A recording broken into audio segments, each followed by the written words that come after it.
Y sobre todo, cuáles son los valores que vamos a tener en sentido de que no se exporte el litio en bruto y sí que de pronto haya el valor agregado, exista el valor agregado, Mali.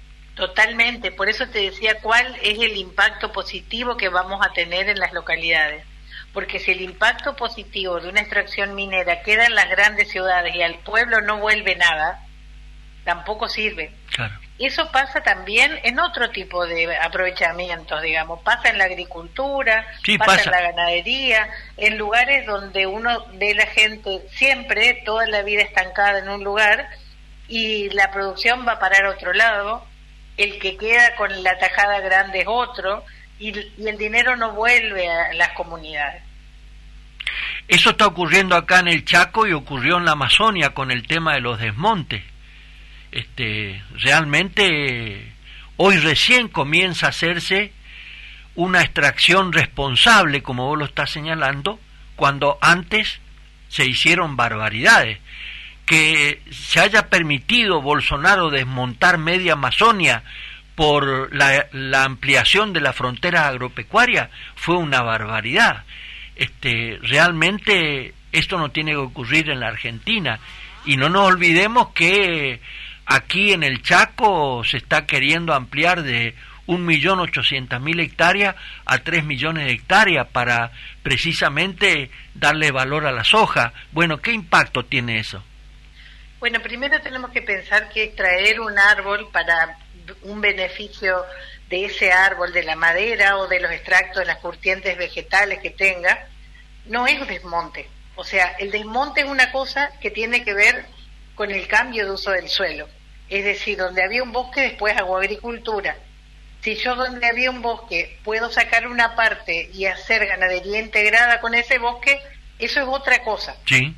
Correcto. Y lo mismo si yo puedo extraer hoy un quebracho, que lo puedo extraer con una máquina especial que saca ese quebracho del bosque sin talar o sin topar una hectárea enorme, con un montón de árboles, como se hacía hasta no hace mucho tiempo, donde se sacaban los árboles que servían y el resto se prendía fuego, eso es lo que tenemos que evitar. De otra manera, lo que se puede hacer cuando uno corta un árbol, porque no estamos planteando, no cortar más árboles, sino que sea eficiente. Por un lado, que el árbol se aproveche todo. Sí. O sea, hasta el pedacito más chiquito se aproveche.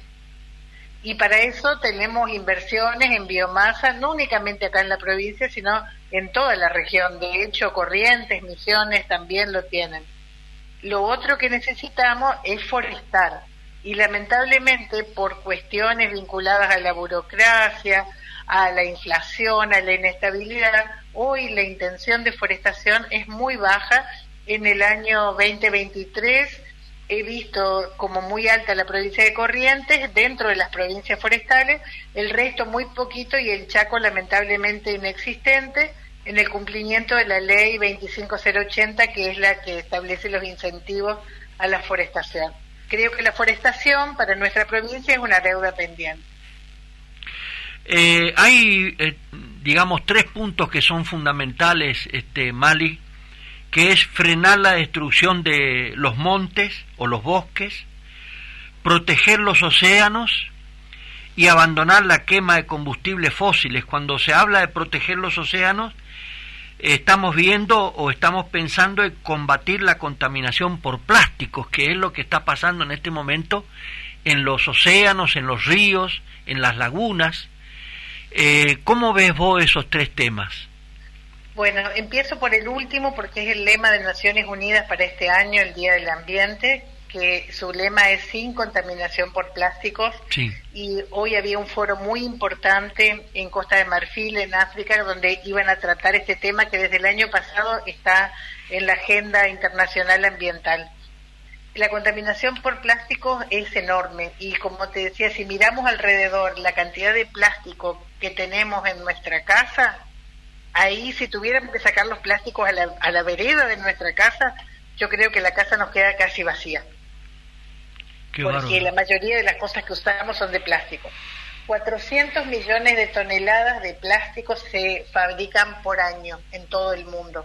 De eso, la mitad es plástico de un solo uso.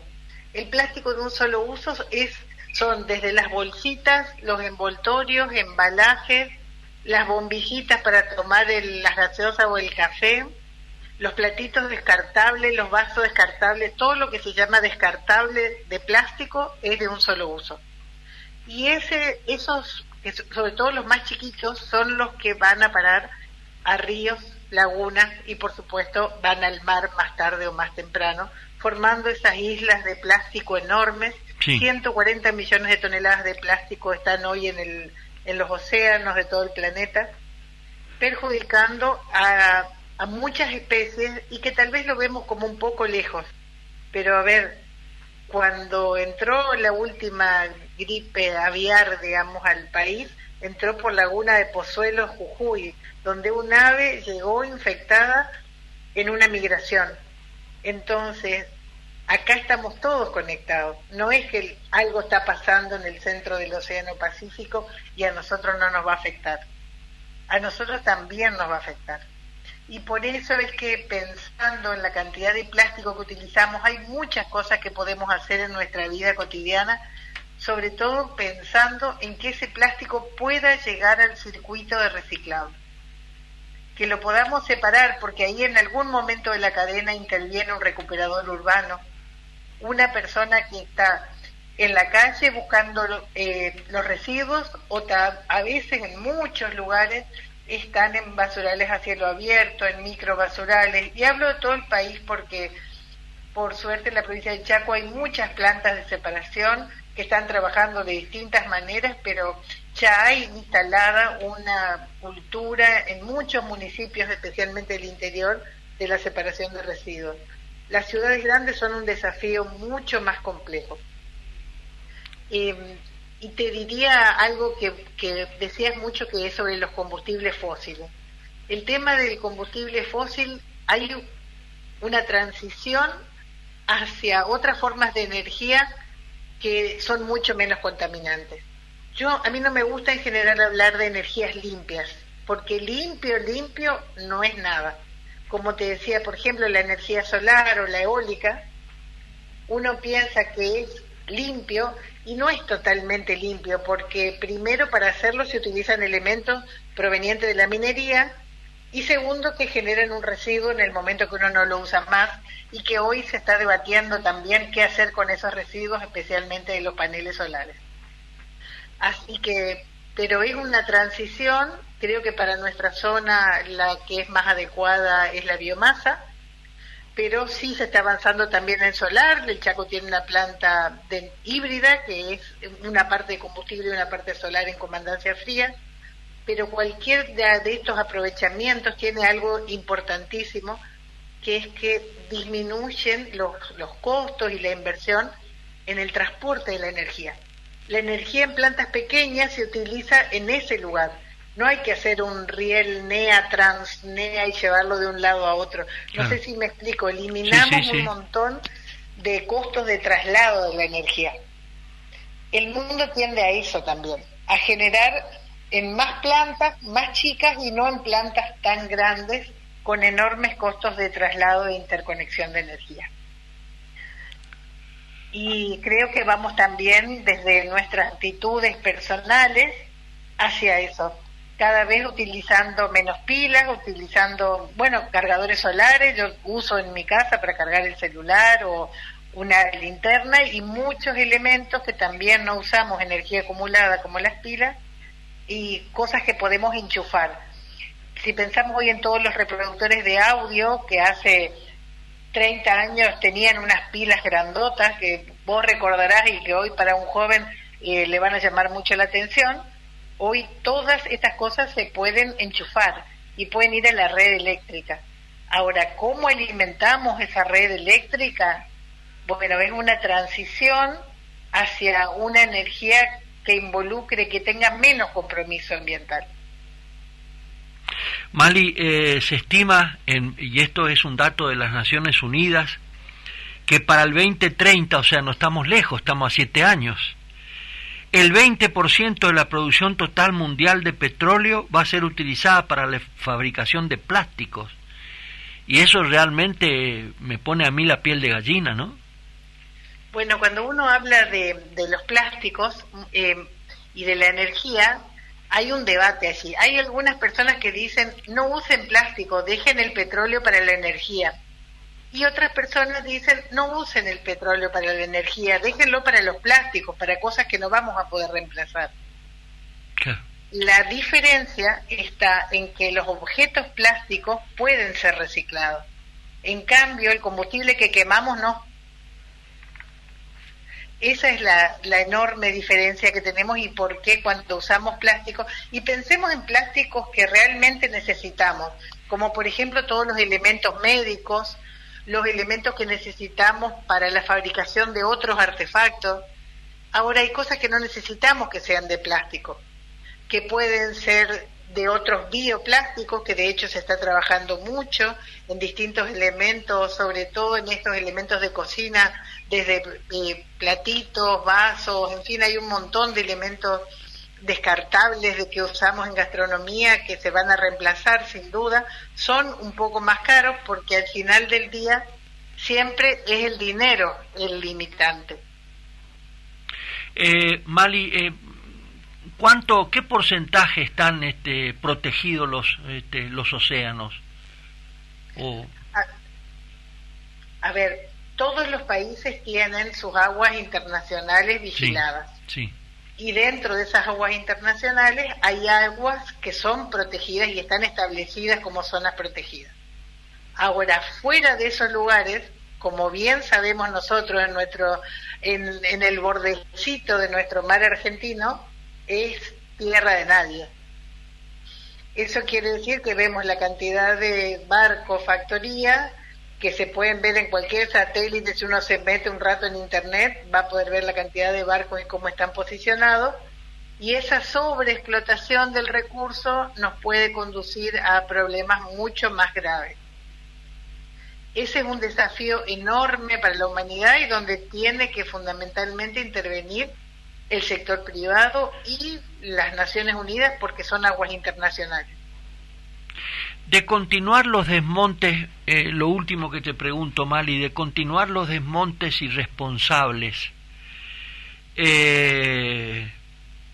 ¿cuánto pueden aumentar las inundaciones, la desertificación y el cambio climático en esto? Bueno, en realidad los desmontes no son hoy los que han provocado el cambio climático. Si analizamos el cambio climático como fenómeno, la generación de gases del dióxido de carbono y del metano, por ejemplo, no tienen que ver con el bosque. El bosque lo que hace es poder capturar esto, o sea, tener sumideros de carbono, exacto, y pueden capturar el dióxido de carbono y emitir oxígeno. Por eso su importancia es tan grande. Tanto los bosques como puede ser un pastizal, como puede ser un humedal. Por eso es que es tan importante como conservar nuestros bosques, es conservar otras áreas verdes naturales que puedan ser sumideros de carbono. Entonces, tenemos que trabajar en las dos puntas del hilo, en generar menos dióxido de carbono y menos metano, y en tener más sumideros de carbono, o sea, lugares que puedan capturar esos gases y transformarlos en oxígeno. ¿Cuánto se utiliza en la escuela primaria, en los últimos grados, y en la escuela secundaria, desde el 1º a 5º año, en materia de educación cívica de esto, digamos, educación, lo que nosotros le llamamos antes, cuando yo iba a la secundaria, educación democrática, y en este caso la educación ambiental, digamos, ¿cómo se puede incorporar en la matrícula esto? Existe una ley de educación ambiental. Esta ley de educación ambiental impone al Ministerio de Ambiente y al Ministerio de Educación de la Nación trabajar en estos lineamientos. Yo creo sinceramente que la escuela está trabajando bastante. Lo que desde el año 2012 en la provincia del Chaco los contenidos están incorporados a la currícula en todos los niveles y modalidades. pero lo que necesitamos es que la sociedad se involucre. Y te doy un ejemplo. Sí. Si a un niño le enseñamos en la escuela qué cosas debe hacer y qué no, como prácticas ambientales, y cuando llega a su casa, sus padres, su familia, el entorno hace totalmente lo contrario, no es responsabilidad del niño. Y ese niño, en vez de ser un niño formado, se transforma en un niño frustrado. Sin embargo, si cuando ese niño llega a la casa y comenta algo sencillo como la plantación de árboles, la separación de residuos, en fin, algo, o el manejo sustentable del agua o el consumo responsable del agua potable, y su familia dice, sí, lo escuché en la radio, o me contaron en tal lado, o estaban hablando de eso en el supermercado, o en la puerta del súper hay un lugar para que podamos llevar las botellas, no sé.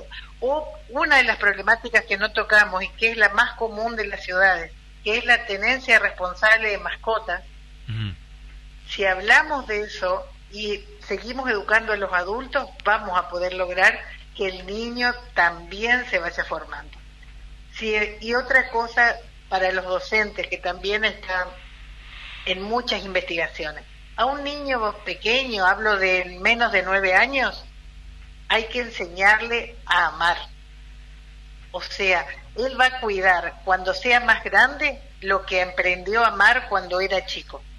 Si yo a uno de menos de 9 años le enseño el cambio climático, que el planeta va hacia la destrucción, le enseño la contaminación, el dióxido de carbono que nos está inundando, en fin, ese chico ya no piensa que él puede ser parte de la solución.